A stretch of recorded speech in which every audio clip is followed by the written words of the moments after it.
Buenas gente de YouTube, bienvenidos a un nuevo video. Esta es la historia de Billy Milligan, quien en 1977, teniendo en ese momento 22 años, fue detenido por secuestro, robo y violación a 3 mujeres de la zona del campus de Ohio. Milligan nació en 1955 en Miami Beach, Florida, y su primer crimen lo cometió a la edad de 20 años. Su madre, Dorothy Sands, era una cantante con tendencia a los hombres inestables. Su padre, John Morrison, era un comediante depresivo que se suicidó cuando Billy tenía 4 años. En 1963, Dorothy Sands se casó con Charmer Milligan, según diversos informes.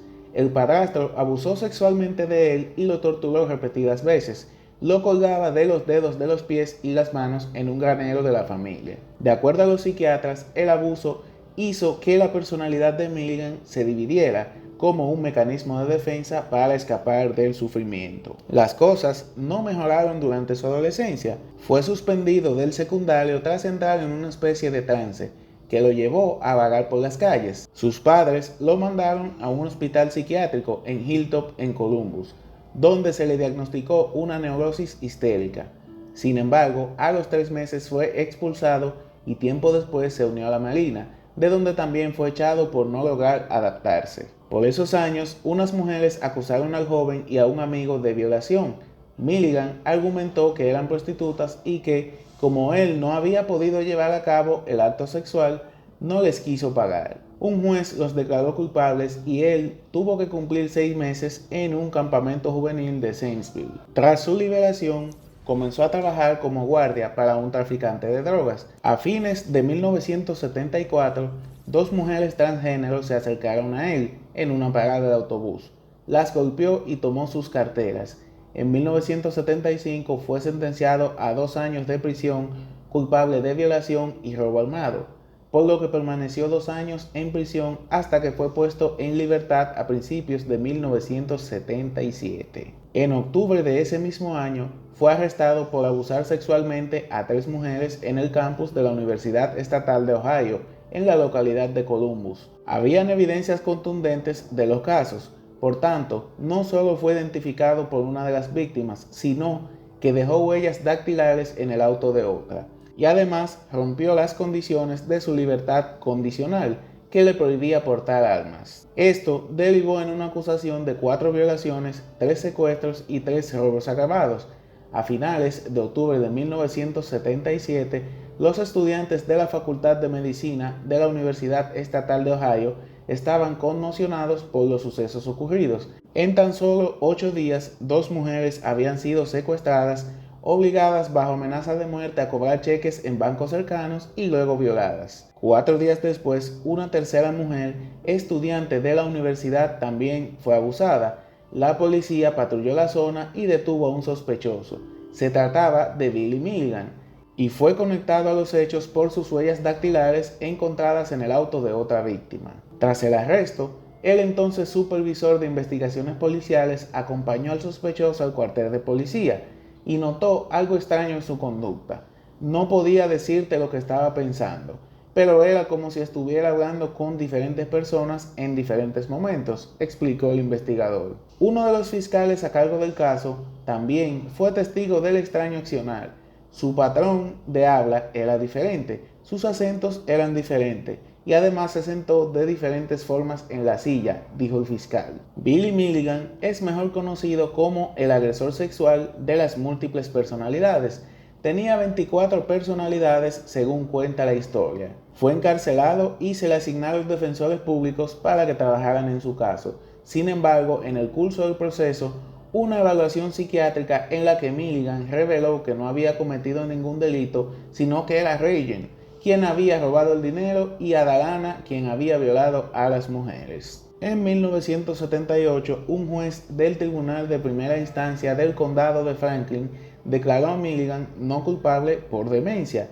En ese momento se creía que Milligan era la primera persona en la historia de Estados Unidos en utilizar con éxito el trastorno de personalidad múltiple, ahora llamado trastorno de identidad disociativo, como defensa. El proceso penal atrajo una amplia publicidad. llegando a las portadas de muchas importantes revistas y periódicos de la época. Era la primera vez en el que un acusado fue declarado no culpable por razón de demencia sobre la base de un trastorno de personalidad múltiple, que hoy se denomina trastorno de identidad disociativo, como ya hemos dicho.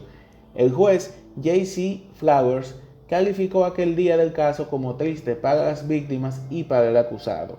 Milligan no ganó su libertad, sino que fue remitido a varios hospitales psiquiátricos en donde su caso continuó siendo estudiado, llegando a ir de un hospital psiquiátrico a otro e incluso llegándose a escapar de uno. Durante ese tiempo, los doctores identificaron en él un total de 24 personalidades separadas, que muy poca información tenía sobre las actividades o pensamientos una de la otra. De ellas, las primeras 11 en ser identificadas eran consideradas deseables, pero las otras 13 no. La última en aparecer se identificaba como el profesor, y como combinaba rasgos de todas las demás personalidades, permitía cierta interacción entre ellas. Los orígenes de estos trastornos mentales vienen desde su infancia. Según los médicos que lo examinaron, sufrió graves abusos tanto físicos como sexuales por el esposo de su madre, y esto hizo que su personalidad se dividiera en 10 y luego en 24. Durante el juicio, Milligan sorprendió a todos cuando se declaró inocente y afirmó que los autores de esos crímenes habían sido dos de sus otras personalidades, un yugoslavo de 23 años llamado Rejen y una mujer de 19 años llamada Adalana. Dijo que ambos se apoderaron de su cuerpo y conciencia durante los crímenes. En ese momento la sociedad se dividió entre quienes le creían y quienes pensaban que su comportamiento era una gran farsa. Déjame saber en la caja de comentarios tu opinión al respecto. Una de las primeras profesionales que lo examinó fue Dorothy Turner, una psicóloga del Southwest Community Mental Center. Con ella, las identidades empezaron a manifestarse con claridad.